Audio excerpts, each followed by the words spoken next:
Kentucky's Voice is your home for real news, real people, and real answers. But we can't do it without you. Your financial support helps us bring truth to the forefront, hold leaders accountable, and give a voice to the people of the Commonwealth. Join the fight today. Give online at kyvoice.org or text KYVoice to 53555. Every gift makes a difference. Stand with us. Speak up. Stay strong. You are Kentucky's voice.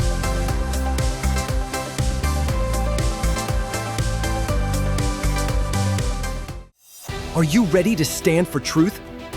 Kentucky is at a crossroads, and we need voices that won't back down. This is your moment to rise, speak up, and be part of a movement that's changing the narrative in the Commonwealth. Kentucky's Voice is calling on bold citizen journalists, fearless editors, and those unafraid to speak truth in the public square. Volunteer, intern, contribute. Scan the QR code or visit kyvoice.org to join the fight. This is more than media. This is your moment. You are Kentucky's voice.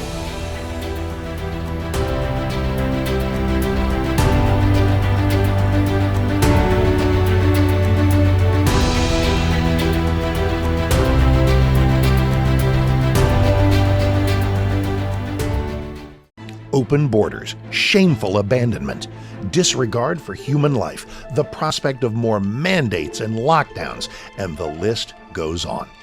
Now more than ever, we need to stick together. Voting alone is not enough. We must use our dollars to support like-minded companies that fight for our rights and beliefs. Patriot Mobile is America's only Christian conservative wireless provider who shares your values. Last year, we gave more than $500,000 to conservative causes. With your support, we'll give more than $1.5 million this year. It's time to band together and support companies that truly love America and fight for our freedoms. Will you join us?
Kentucky's Voice is your home for real news, real people, and real answers.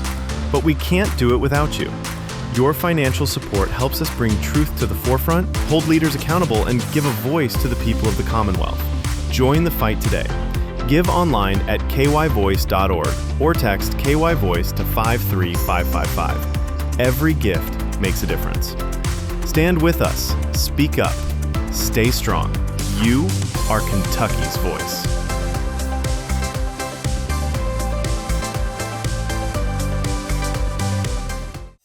Are you ready to stand for truth?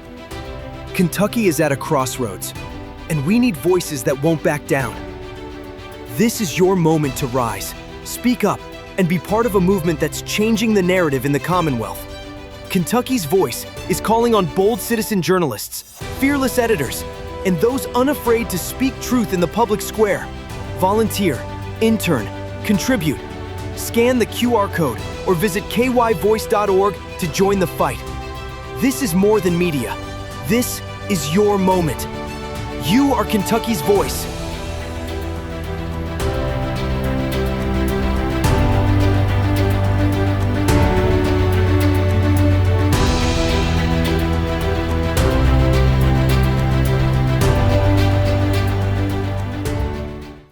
Open borders, shameful abandonment, disregard for human life, the prospect of more mandates and lockdowns, and the list goes on.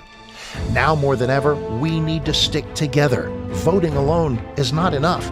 We must use our dollars to support like-minded companies that fight for our rights and beliefs. Patriot Mobile is America's only Christian conservative wireless provider who shares your values.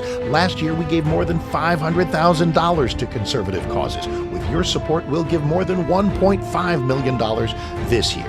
It's time to band together and support companies that truly love America and fight for our freedoms. Will you join us?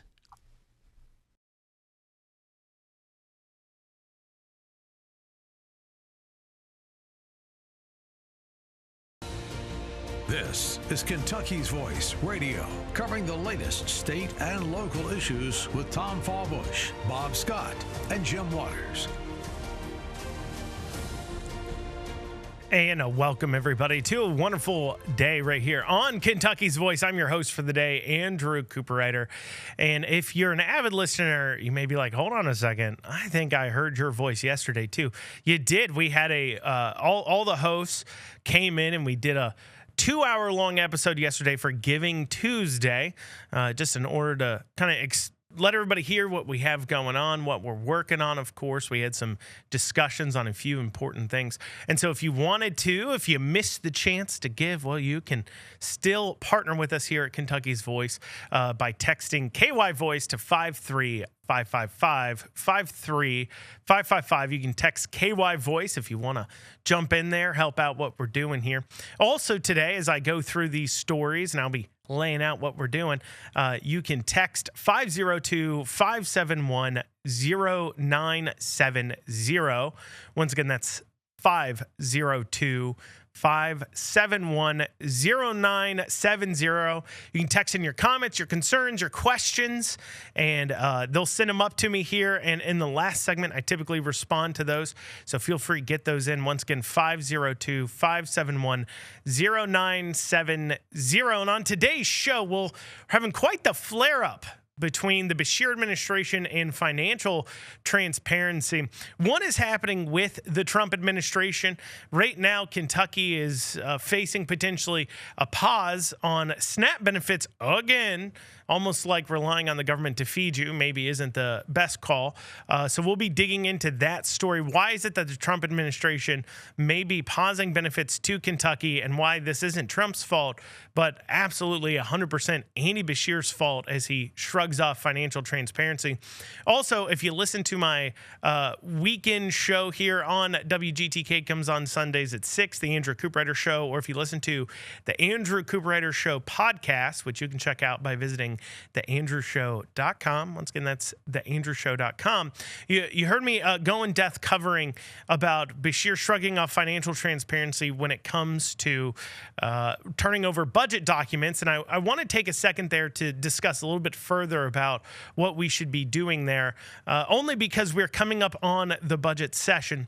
And that is, of course, a very important topic to be covering. And really, it ties into the fact that Beshear seems to be hiding things that are going on financially within the state. It leaves some questions as well. It leaves some deep questions. So we've got the food stamp fiasco, we've got budget documents being hidden, we've got all these issues happening with the Beshear administration. So we'll talk about what Republicans should do when they're in session and how they should respond. And also, because we're coming up on in session and coming up on Christmas too as well, I figured I might take a moment to talk about the kinds of legislation that we should be seeing passed this next legislative session. What should the Republicans in Kentucky, as they have 80% control of the legislature, be focusing on this next session? They had their retreat a few weeks ago.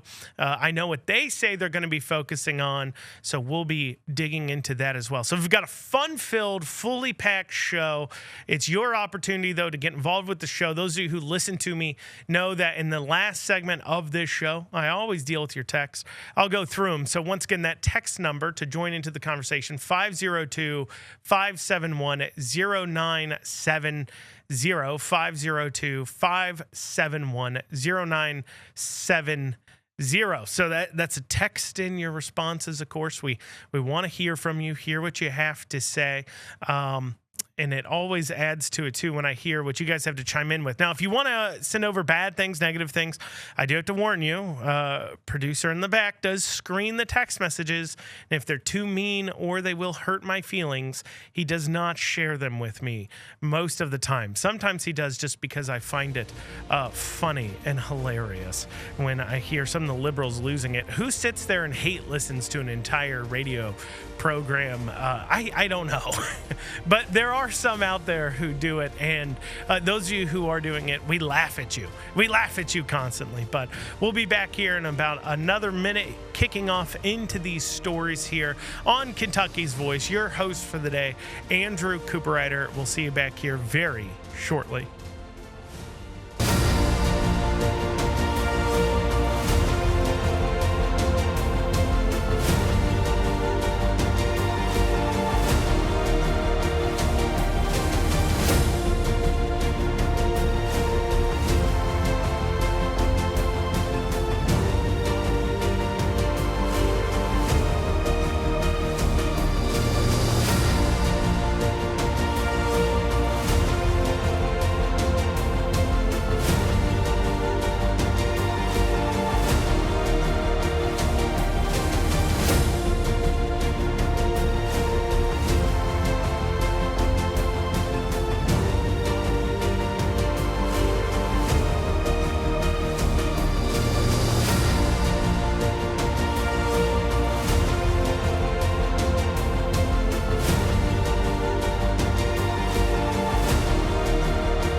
Back to Kentucky's Voice Radio, online at kyvoice.org. And you're back here on Kentucky's Voice, your host for the day, Andrew Cooperrider. Once again, you want to join into the conversation, shoot us over a text that tells us how you feel. You can text 502-571-0970. Once again, that's 502-571-0970. If you want to donate, text KY Voice to 53555. Now, those of you who have a memory that lasts longer than a few months may recall that during this most recent, the longest in history, government shutdown, SNAP benefits became quite a sticking point. And of course, there was a big fight over whether or not the Trump administration could fund them or not. Did they have enough money to keep funding them? It was a real argument back and forth. But one of the things that we saw to Beshear was he really used this as an opportunity to try to say, look, feeding people isn't political. In fact, he made this post here with a video on it that says, the caption to it says, either you're for feeding people or you're not. It doesn't get to be partisan. I'm committed to fighting hunger regardless of where the politics fall. And he attached that with a little video. Let's take a listen here to what he had to say. If you believe in fighting hunger, it should never be partisan. So I was a little disappointed that some of the loud voices we heard saying state government needed to step up and add more money to senior meals never spoke out when the president refused to pay SNAP benefits. Either you're for feeding people or you're not. It doesn't get to be partisan. I'll always do the right thing, making sure that there are enough for our Kentucky families, regardless of where the politics fall. Well, you heard it from him right there. Either you're for feeding people or you're not. Either you want to see people starve in the street or you're no good, dirty, rotten partisan. Or at least that's what Beshear would claim. But it's odd that he doesn't attach the same thought process of, hey, feeding people doesn't have to be partisan, as he fights against the Trump administration here. So what the Trump administration is overall attempting to do, they recognize that things like Social Security, things like Medicaid, Medicare, things like the SNAP program, they are very large line items in the budget, and they have grown a huge amounts. And a part of the conversation of how do we deal with this overreaching, overbearing bill. And you've heard some Republicans that, I don't I don't necessarily agree with them all the time, have said that we need to just cut benefits overall, raise the retirement age of Social Security. You've heard some different conversations like that, and maybe that's an argument to be had. But the Trump administration wisely is saying, look, instead of worrying about doing that right now, let's worry about a very specific issue that could help with this line item of the budget, that could help us way into the future, and that's dealing with fraud, waste, and abuse within these systems. This has included Medicare, Medicaid. This has included SNAP benefits, several other places. He's also simultaneously trying to deal with deporting the most amount of people as possible. And part of deporting illegal immigrants, they've wanted people to self-deport.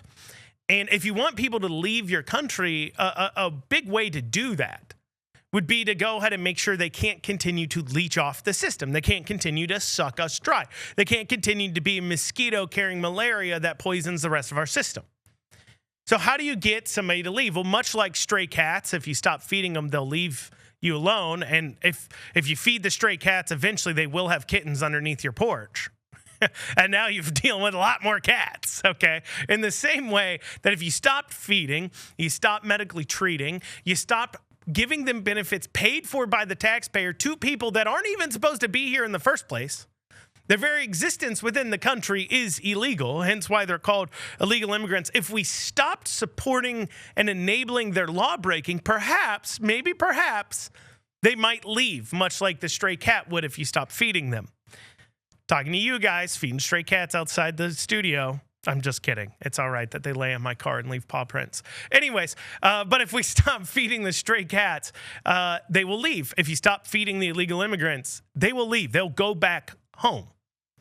And so, in the same thought process, they're saying, well, they're not supposed to be getting these benefits. Illegal immigrants are not supposed to be getting Medicaid. They're not supposed to be getting Medicaid. They're not supposed to be getting food stamps. They're not supposed to be getting all these other things. So let's kick them off of it. And so a part of that push has been the Trump administration has come in and said, hey, look, we want to see the immigration status, the names and immigration status of who's receiving this federal benefit. Pretty simple request. In fact, a request that 29 states have already complied with. And when those 29 states submitted their data, what was found was about 1.6 to 1.7 million people receiving benefits from SNAP benefits that otherwise would be ineligible. Now, it just so happens that these 29 states are all the states led by Republicans. These are predominantly Republican states as well, that obviously already have issues politically with taking care of illegal immigrants using taxpayer funds to give them benefits that they aren't even supposed to be eligible for in the first place.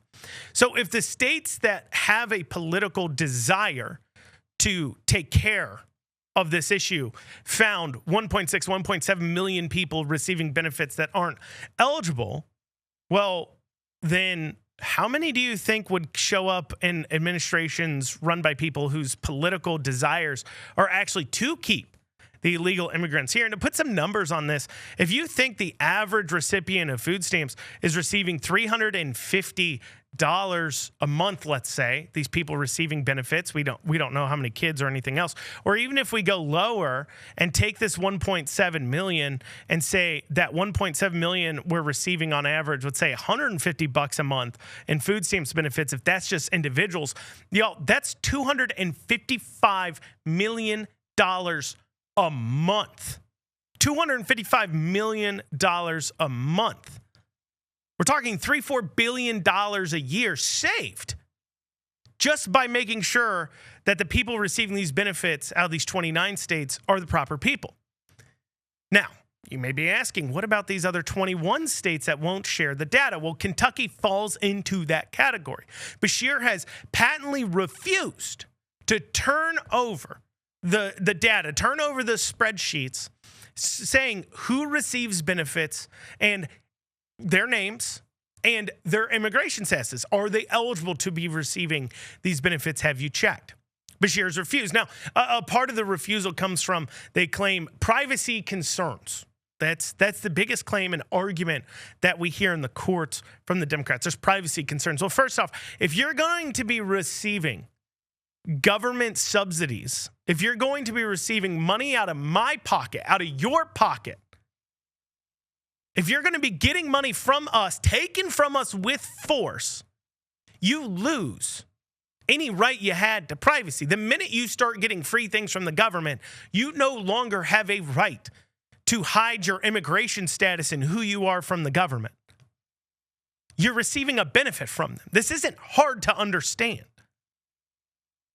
But yet he's refusing to turn it over. So now the USDA and the Trump administration is responding by saying, look, if you do not get this in here in the next 5 days, I believe December 8th is the deadline. If you do not get it in, we're going to pause food stamp benefits, SNAP benefits to your state until you get us this data. A reasonable request. They're saying, look, we already found $255 million a month in fraud. Just out of the states that responded. It is reasonable of a request from the administration to say, let's dig into these numbers, because if we can save $500 million or so a month, that really helps out the bottom line.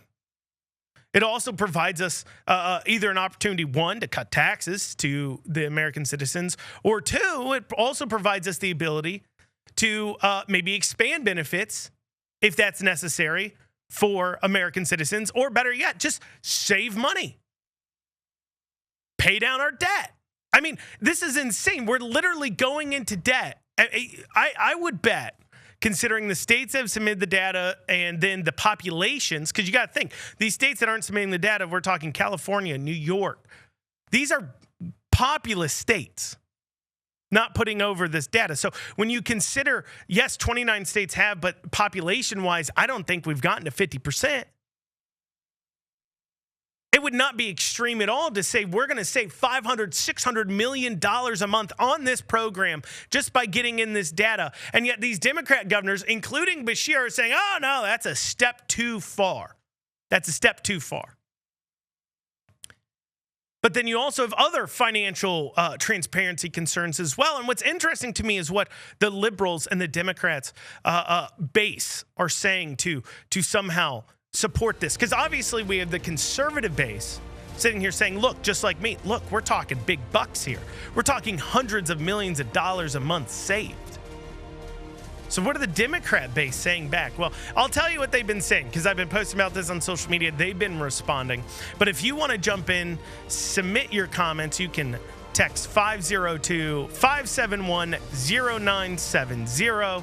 We'll be back here in a few short minutes to continue this discussion. Are you ready to stand for truth?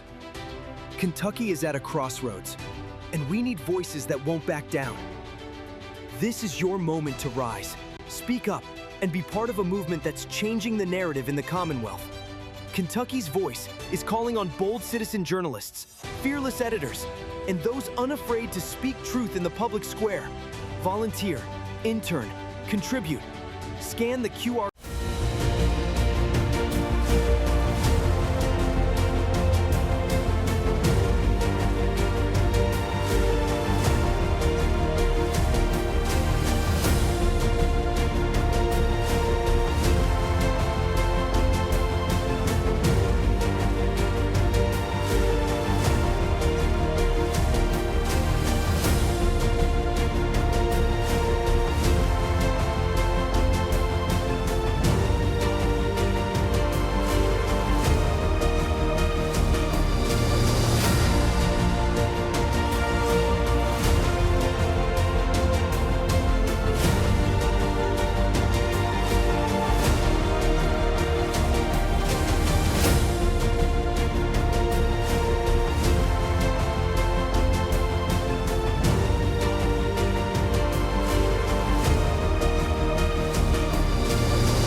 back to Kentucky's Voice Radio online at kyvoice.org.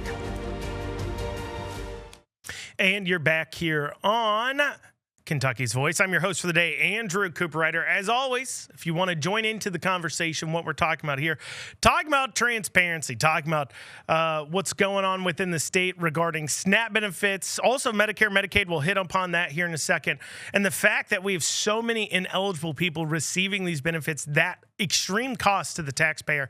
You can text us, though, with your comments at 502-571-0970. Once again, that's 502-571-0970. Before the break, I was talking about Beshear refusing to turn in this data to the federal government, to the Trump administration, in order to search out and find where people are receiving ineligible benefits they otherwise wouldn't qualify for, mostly because they are illegal immigrants. They want to see the immigration status of those receiving SNAP benefits. So, and as I said in the last bit, we're not even talking about the most populous states, but 29 states have submitted their data. They found between $250 to $500 million of wasteful spending per month just there. When you start adding in these other states, you get into amounts where we're talking $500 million to $1 billion a month of fraud and waste going on within the SNAP program. People receiving benefits that otherwise shouldn't. And I mentioned that, and part of us giving illegal immigrants these benefits is why they keep sticking around compared to going home. But that's not the only place where we've seen issues. Keep in mind, too, that the administrative costs of the food stamp program is 50-50 split with the state. And the more people we have on the program, especially ineligible people, the more administrators we need. That is directly costing the state taxpayer funds. I mean, we have federal taxpayer, which we all are, that it wastes all of our money. But if you're talking about state level spending, well, we have the administrative costs is a 50-50 split, and Beshear's running that bill up as well. That's affecting our state budget, and we'll dig into that here in a second. But there's another point of waste, fraud, and abuse that has been identified. This coming from the Kentucky State Auditor, which found from her 2025 audit report, this is Auditor Allison Ball here, found concurrent payments. So they said that she found that Kentucky paid for the same Medicaid recipients simultaneously with other states during a 4-year period, resulting in over $800 million in improper payments. $800 million. She also found double, triple, or quadruple payments. The report indicates a waste of funds that resulted in individuals receiving payments for services that were not necessary and then paying providers several times over for the same costs. And then in a separate finding from 2021, the audit by the Office of Inspector General found that Kentucky had claimed millions in unallowable school-based Medicaid administrative costs, which were not properly submitted for review and approval. So what we have going on here is we have a governor that is most likely enabling or tacitly allowing SNAP benefit fraud, unwilling to turn over these documents. And then we also have him enabling, and through either poor management or purposefully, who's to say, allowing $800 million a year to be wasted in Medicare, Medicaid, according to the state auditor. We're talking, guys, billions a year here. Just flushed down the toilet. And you know what's funny is when you bring up these issues, you'll hear a lot of the same adage, especially on the food issue. You'll hear an adage from those on the left that you're not a good Christian. Who cares what somebody's immigration status is? Who cares about this or that? Who cares? Just give them food. You're a bad Christian. You're not a real Jesus follower if you're not willing to use the power of government to just, feed the masses, of course. But what they miss is that, and this is why these people are not, if they are real Christians, they clearly are either, they have some sort of strange pastoral counseling going on. Their pastor is clearly reading some weird version of the Bible I haven't read. Because I've searched. I've searched the Bible many times over. I've read it in its entirety a few times. And I have never found the line in the Bible that says be charitable, give to others. I have found that. And then, period. But if somebody doesn't want to be charitable, go ahead and use the force of government, which ultimately means use the force of imprisonment. Because if you don't pay your taxes, what's going to happen? Men with guns will show up and arrest you, deprive you of your liberty, and throw you in jail. So use the force of government to make people be charitable. I've never found that. I never heard the Jesus teaching where he said, be charitable. And if your neighbor doesn't want to be charitable, well, have the Romans bring some spears and make them be charitable. No, he wants us to choose to do it. And there's wisdom there too as well, because when you are picking how to be charitable, who to be charitable to, it provides a certain amount of oversight that you don't see with the government. You probably personally know the people you're being charitable with. You know what their needs are, but also that personal relationship creates shame. And that's the thing missing from our system. It's not just the waste and fraud, but man, the shame is missing. It used to be shameful to have to ask for help. And by having to look somebody in the eye and say, I have failed to feed my family. I've failed to take care of them. Can you please help me? And by saying that and looking somebody in the eye, it created shame that encouraged you to go out there and actually, fix the problem, get off the dole, provide for your own family. But that shame is missing. And it's not going to just stop with food. No. You think that they're just going to come in and force you all to give money for food? You are completely mistaken here. We've got this video from Bashir. This came shortly after the government shutdown lifted, so the food was no longer a fight.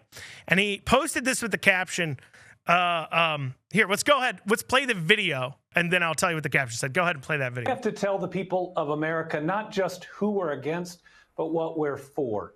I think one of the most concerning threats to this nation is how many people think the American dream is now no longer in reach. We've got to be the party that rekindles that American dream, that provides more housing, that lowers utility costs, that makes it so you can not only afford your grocery bill at the end of the month, but to take your family on that same vacation that you could go on growing up.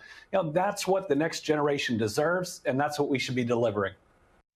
So the caption there is Americans should not only be able to pay their grocery bill or rent, they should also be able to afford the same family vacation for their kids that they had growing up. That's what families deserve, and that's what we should be delivering. So there you have it from Bashir. Now the promise isn't just food. That's not where they're going to stop. It's not just housing. They're not going to stop there. Now he wants the government, Bashir wants the government to deliver vacations. Leisurely, They throw around a lot about, Hitler and Nazis, but that is one thing the Germans did do leading up into World War II. The Nazis did have their holiday camps, their government-sponsored vacations, where it was very regimented, and you went to all expense-paid trips on the government dole, on the taxpayer dime. And while they're there, they made sure to program you into Nazi propaganda, of course. But last I checked, I can't find it in the Constitution. I can't even find in the Constitution where it says you have a right to food, let alone a right to a vacation. This is a failure to understand what government's role is. Government's role is to protect our basic rights, our rights to property, freedom of speech, freedom of religion, freedom to keep and bear arms, and then otherwise get out of our way. The job of the government is not to turn around and make sure that the ails of life, the fact that we live in a fallen world and bad things happen, they're going to make sure that goes away as well. They are not God as much as Bashir loves to pretend to be. As much as he used the folksy Mr. Rogers, I believe that we should feed everybody on this planet. They're not God. They can't do it. And the fact they keep reaching for it is why they continue to fail. Well, coming up here in a little bit, we have more talk about budgets. We'll have that here. Want to get in your comments? 502-571-0970. We'll be back in a few short minutes.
Kentucky's Voice Radio, online at kyvoice.org.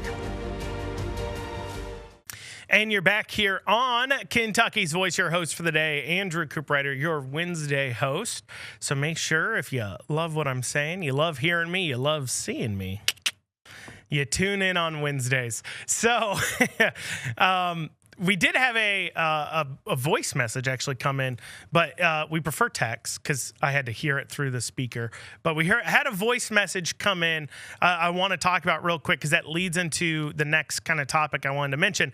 But if you want to text in your comments, your concerns, your thoughts, you can text us at 502-571-0970. Once again, 502-571-0970. And so this gentleman had sent in a message talking about how all government documents, all government information should be available to the public, should be available for audit unless it's classified. And oh boy, do I have a video I want to play you all. Now, if you listen to my Sunday show, you would have heard this. It's a little bit longer. It's about 3 minutes long. It's worth hearing again. And I posted on my Twitter, and it's a hearing that took place between Jason Petrie, sorry. He's the chair of the Budget and Revenue Committee, and Hicks, Budget Director Hicks. So he works for the governor. He's out of the Office of Budget Director, whatever the title is, and that's Hicks. And then you had Stack, who's also who's head of CHFS, Cabinet for Health and Family Services, Dr. Stack. And then they were having a hearing. Now, the original point of this hearing was about the senior meals program, feeding people, I guess, is the overall thing of today. And so in this hearing, what they were discussing was about the fact that this meals program, maybe you've seen this was a few months ago, was suddenly $9 million short. $9 million short. Actually, if you're listening to the show earlier on, you hear Bashir reference that in his video that he did about the food stamp program, about how the Republicans that said just find the money, we're now, not calling on the administration, just find the money during a government shutdown to issue out food stamp payments. And in that, what had happened is the seniors meals program grew by 55% over 2 years. The senior meals program within the state, they had a waiting list. They've always had a waiting list. And when they got one-time COVID money in, they went ahead and they used it to expand out the list. And it became apparent to them in May they were going to run out of money. Despite that, they kept enrolling people and kept spending. And it wasn't until they were out that they bothered to say anything. And then Bashir was magically able to find $9.1 million somewhere hidden within the budget. And so rightfully so, the budget hearing wanted to have a hearing about this, because one of the things the media was pushing out there was that this funding occurred because this funding gap occurred because of the Trump administration, because of some policy. The Trump administration just drew the rug out from underneath Kentucky. And now magically, we have no money for the senior meals program. However, that wasn't the case. They knew back in May. And so a part of that hearing, it comes out that obviously, for those of you who aren't following it, our state has had a drop in revenues. It's not pulling in as much tax funds as they used to be. On top of that, you have, of course, the inflation causing rising costs. You have other things that they're spending money on, all those issues. But a part of that was that these cabinets had to submit a reduction plan. And the chair of the budget committee asked to see those reduction plans, how to save money, another financial document, and the Bashir administration flat out refuses to turn it over. I think we had the video here. Let's go ahead. And so we'll have the video here for you in a second. But it's important for you to hear what this is. Like I said, I already had played this on a prior show. My own show, not this show. But I do want to play it again because it's so jaw-dropping. And the defense of this is mind-numbing to me. Because remember, for those of you who are unaware, the legislature creates the budget, okay? Now, the way they do this, the way it's typically done, is they appropriate large amounts of funds into a pot. Okay, so when you do your budget at your house, maybe you sit down and you sit there and say, okay, I'm going to spend this amount on insurance, this amount on groceries, this amount on gas, this amount on this amount on extracurricular activities, this amount on eating out, this amount on recreation, whatever. That's not how the government budgets. Well, at least the state of Kentucky. It's not how the state of Kentucky budgets. I wish they did budget that way, but that's not how they budget. Instead, they budget in a little bit different of a way where they appropriate large amounts of funds into a pot, and then it's up for the Beshear administration to decide how they want to spend that money. That's why when the Beshear administration sits there and claims, oh, I don't have funds for this, or I don't have funds for that. Well, that falls on deaf ears when it comes to the legislature because they know they've appropriated hundreds of millions of dollars for that department. And if you're saying you don't have the money for something, it's because you're spending it elsewhere, but that's your decision. Nobody told the Beshear administration they had to spend it there. And this behavior from the Beshear administration, we saw this with when the legislature passed a bill this past year that dealt with Medicaid and mainly Medicaid, but Medicare and Medicaid payments going to paying for gender transition surgeries. The Beshear administration tried to not implement that law, claiming they didn't have the funds to do so. There are several other laws, too, most of them that Beshear had vetoed, that then magically, when it came time for them to enforce the laws passed by the legislature, I don't have the money to do it. This is very infuriating to the legislature. And I hope it forces them to go to a zero-based budgeting where they do say, you know what, never mind. We can't trust you with large swaths of money to do with what you want to do with because, well, you just can't be trusted. So instead, we're going to tell you dollar for dollar, cent for cent, what you're going to be spending money on. That should be what they're doing. And they're getting pushed in that direction because of the fact that the Beshear administration just refuses to work with the legislature at all. Beshear wants to talk about things don't have to be partisan. Things don't have to be political. Well, first off, definitionally, anything the government does is political. Politics, as the definition of it, is simply the act of how to govern or run an area, to run a government. So anytime the government does anything or wants the government to do anything, that is political, definitionally. But in his desire to claim, well, it's not political. It's not. We just need to work with one another.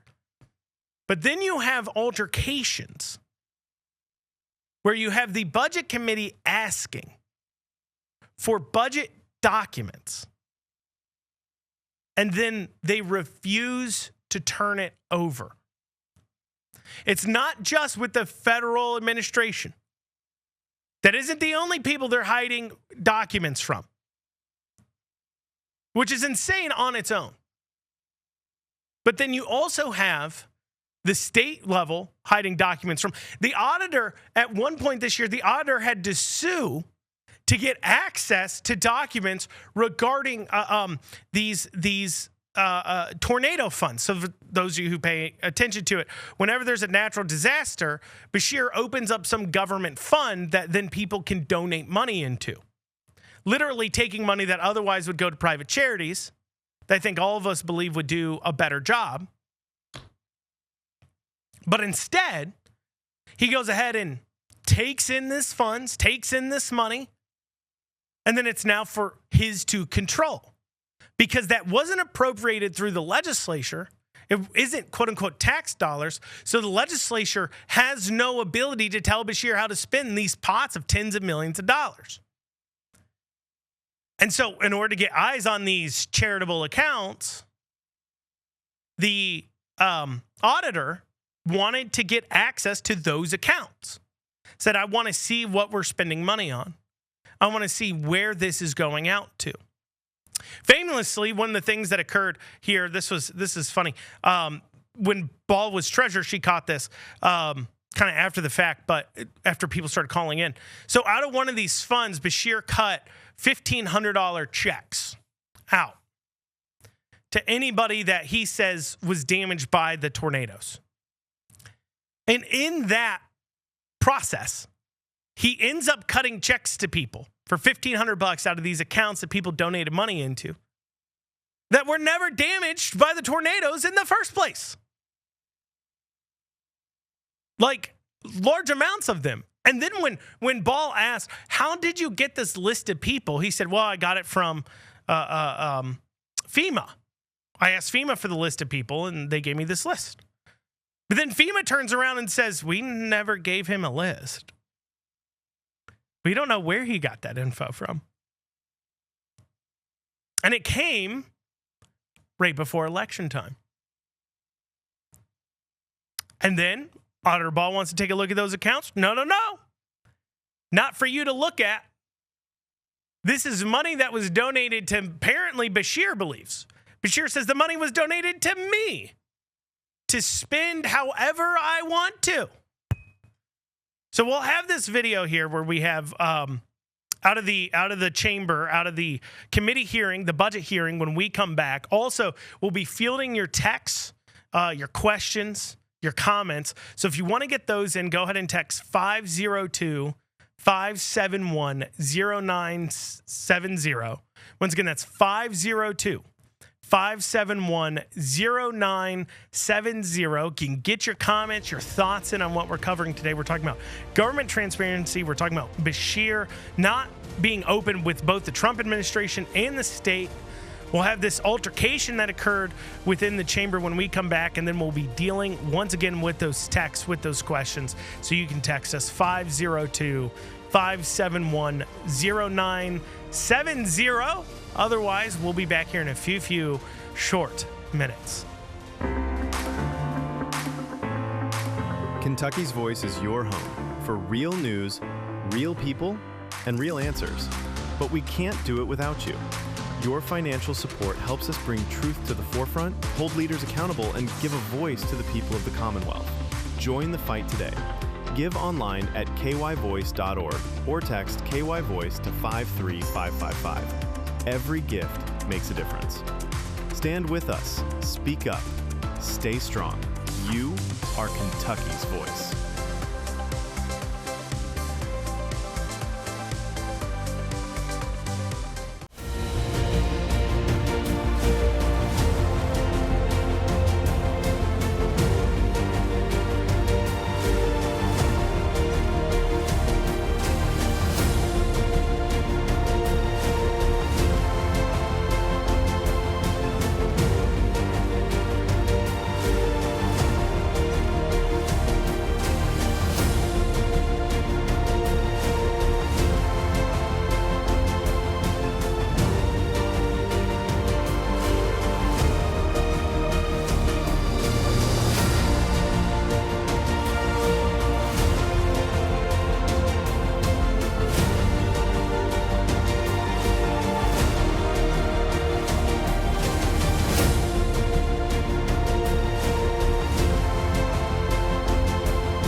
Now, back to Kentucky's Voice Radio, online at kyvoice.org.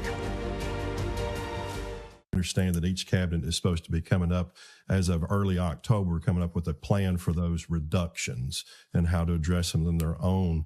Have you submitted that to the executive branch? Yeah, that's all processed through OSPD. So you have. Secretary Hicks, have all the cabinets done that? Yes, we have draft plans from They've all cabinets. complied? Yes, they have. All the cabinets have. Yes. Okay. Can you get those same plans from each of the cabinets to us within 14 days also? No, sir.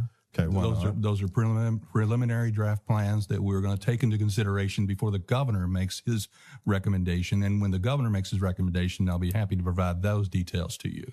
Yeah. So why can we not have a copy of a reduction plan that a cabinet secretary has submitted? Because it's an input to a decision that the governor makes. It's not a decision that the cabinet makes. Fine. I'm not looking for the governor's insight. I'm looking for the cabinet's insight and looking for their input. So, no. The answer is no.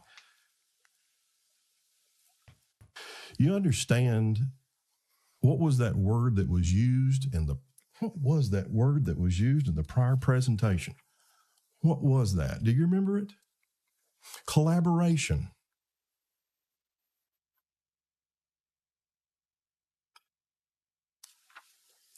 This has been going on since 21, where we try to collaborate. Nope, wait for the budget address. Nope, wait. Nope, wait. This is not politics. This is policy. This is budget. This affects Kentuckians. It's not a presidential race. It's not any other race. It affects Kentuckians. I find it atrocious, abhorrent, that the executive branch can't share information about potential plans on how to deal with budgets that affect Kentuckians in unbelievable ways. Wait for the budget address. Wait for it. Wait for it. How about collaboration? Put us under an NDA. Put us under a whatever. So there you go. That need. was a video from the budget hearing that happened early November.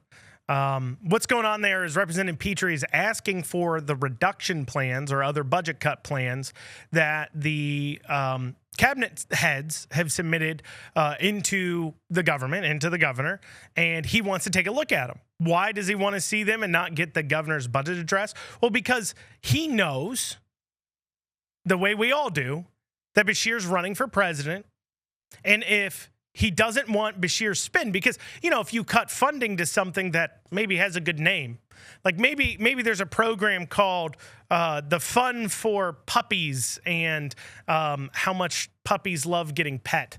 And so it's a fun for petting puppies. But really what the program does is, throws puppies off a bridge. And so they say, look, that's a waste of money. We don't need to be doing that.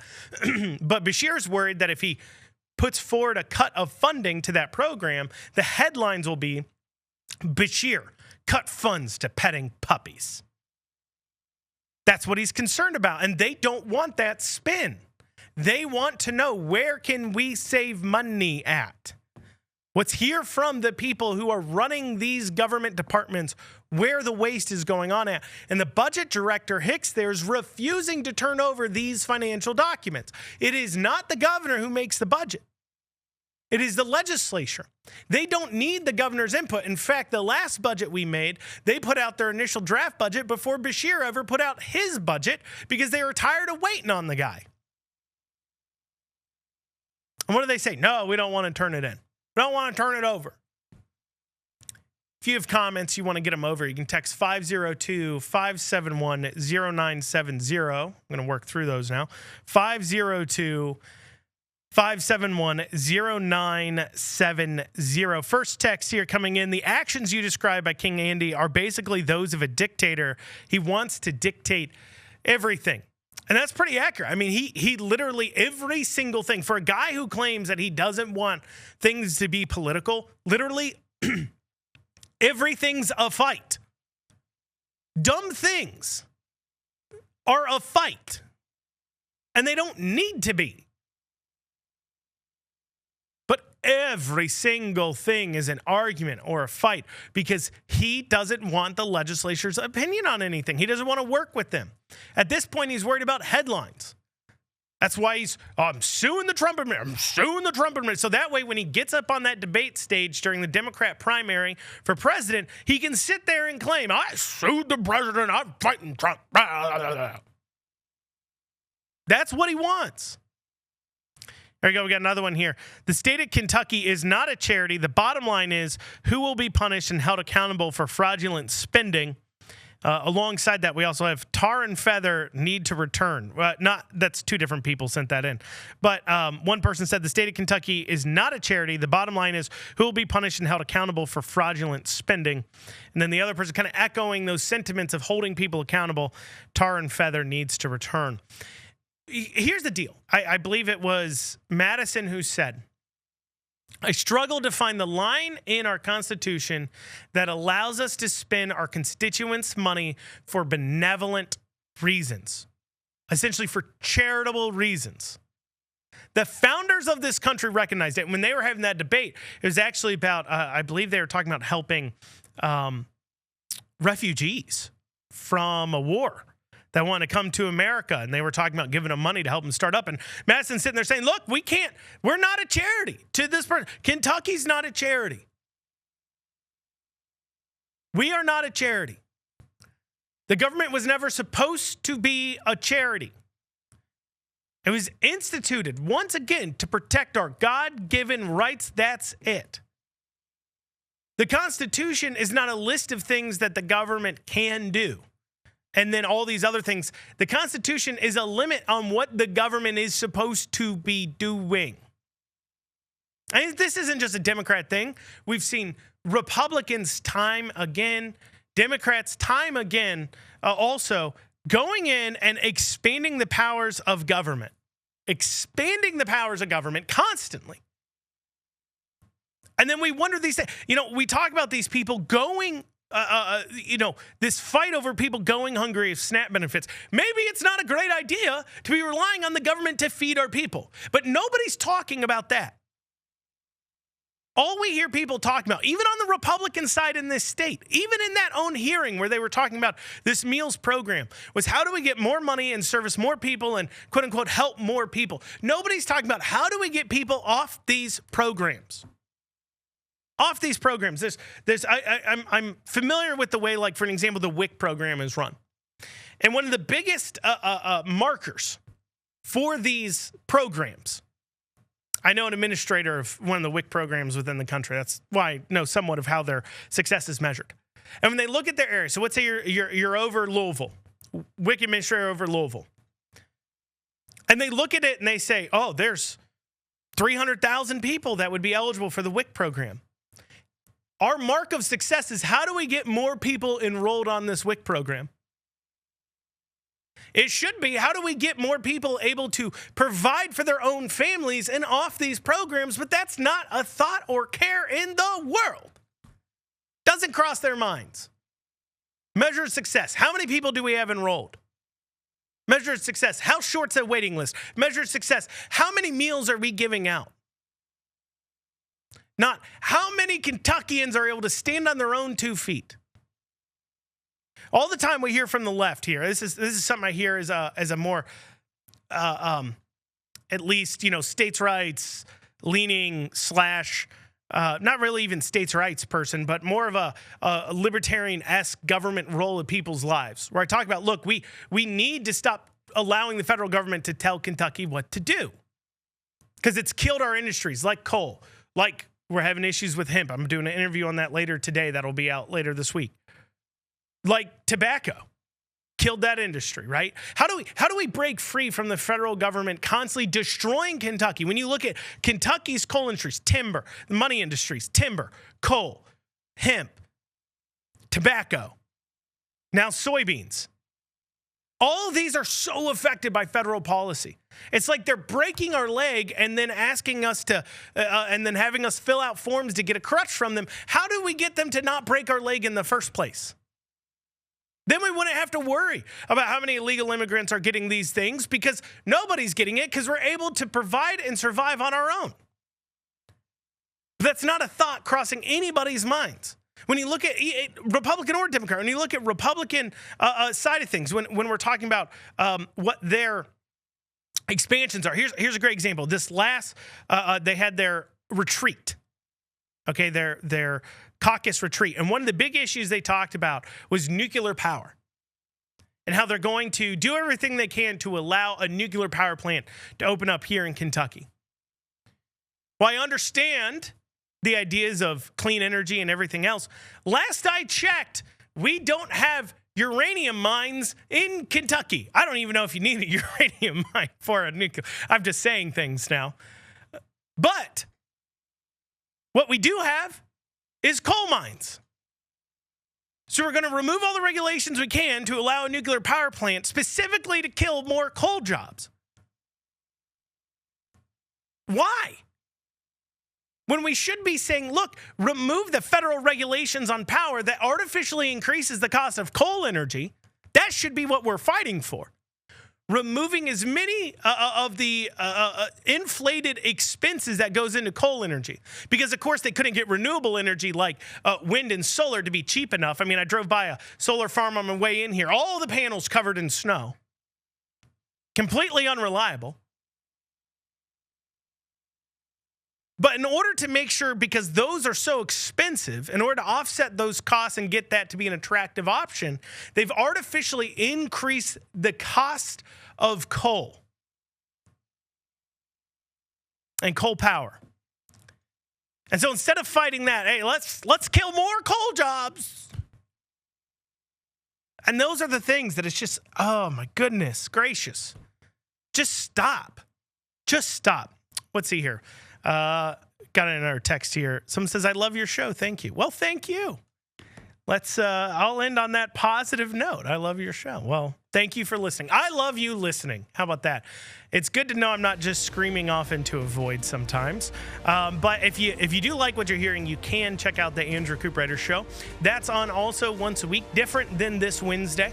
It's here on WGTK at 6 p.m. You can, on Sundays at 6 p.m. It's also on WBNA on the TV there, Wednesdays at 11. You can also check out the Andrew Cooperrider Show by visiting theandrewshow.com. That comes out weekly. But, I'm here on Wednesdays. We'll see you next week.